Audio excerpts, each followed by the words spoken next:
É sabido na história judaica que houve 2 templos em Jerusalém, e segundo os nossos sábios, cada um deles foi destruído por um motivo espiritual.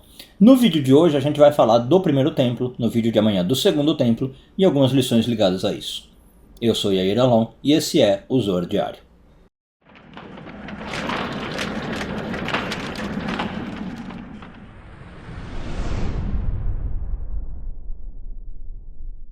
Essa semana começamos a ler a porção de Tzav, hoje focando nos parágrafos 41 e 42 do Zohar, quarto ano de leitura.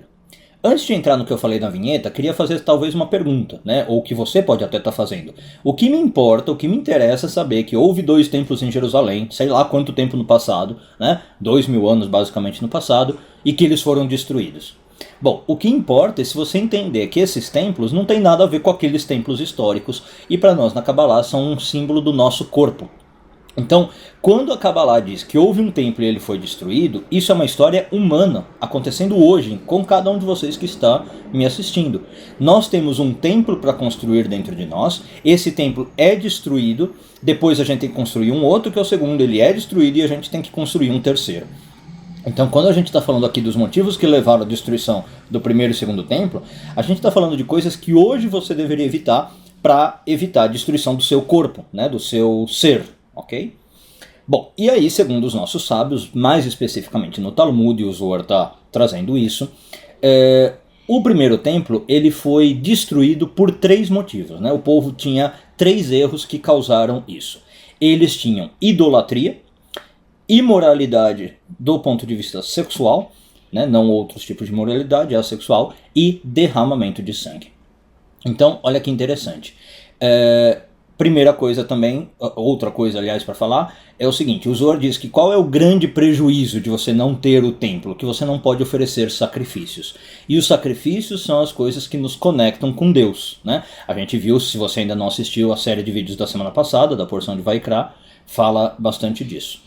Então, uma das grandes desgraças, vamos dizer assim, dentre outras de você não ter o templo, é que você perde a sua conexão com Deus. E então aqui o que a gente está falando? Que uma das coisas, ou 3 coisas, que fazem você desconectar de Deus, não ter o templo e não conseguir fazer o sacrifício são idolatria, derramamento de sangue e imoralidade sexual. Já abordamos ao longo do Zohar, o que são essas 3 coisas, eu só, desculpa, não tenho exatamente em que vídeos isso foi feito, mas se você souber, quiser deixar aqui nos comentários para os colegas poderem ver. Então não vou me aprofundar muito nessas 3 questões, mas basicamente, só para também não deixar em aberto. O que é idolatria para Kabbalah? Não necessariamente você ter uma estátua ou cultuar deuses de outras religiões. A idolatria para Kabbalah é muito mais amplo. É qualquer coisa que você coloca como um valor deturpado frente aos seus objetivos de vida. Ou seja, você ao longo da vida estabelece objetivos, prioridades, a idolatria é você fugir desses objetivos e dessas prioridades. Você não está sendo fiel a você mesmo, não é nem uma questão com Deus. Questão de imoralidade sexual para Kabbalah não tem a ver com o que a gente entende como moralidade sexual no mundo físico. Imoralidade sexual para Kabbalah é quando você usa o sexo de maneira deturpada. Basicamente o que significa isso? De maneira egoísta. Em vez de usar o sexo como uma ferramenta de prazer, de troca com o outro, de conexão com Deus inclusive, por que não? O sexo é isso. É quando você usa o sexo como uma ferramenta baixa para satisfazer seus desejos baixos. E aí nesse sentido você está como um animal que usa o sexo, sei lá, de maneira baixa, rasteira.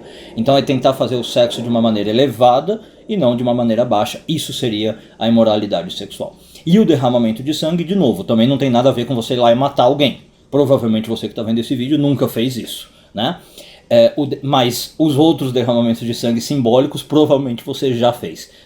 Por exemplo, o Talmud diz que um derramamento de sangue que acontece muito frequentemente é quando você humilha ou envergonha uma pessoa. E inclusive a pessoa geralmente fica ou pálida ou enrubescida, sobe o sangue na face. Esse movimento do sangue o Talmud diz que é um derramamento. Então quando você humilha uma pessoa, seja em público, seja privado, em público é ainda pior. Quando você envergonha alguém, esse movimento de sangue que você cria no interior da pessoa é um derramamento de sangue. Quando você mata alguma coisa dentro de alguém, mesmo que não seja fisicamente, você, por exemplo, mata o sonho de alguém, mata a esperança que alguém tem, em você ou em qualquer outra coisa. você também está fazendo um derramamento de sangue. E essas 3 coisas, então repito, foram a causa da destruição do nosso primeiro templo. Um bom dia a todos e tudo de bom.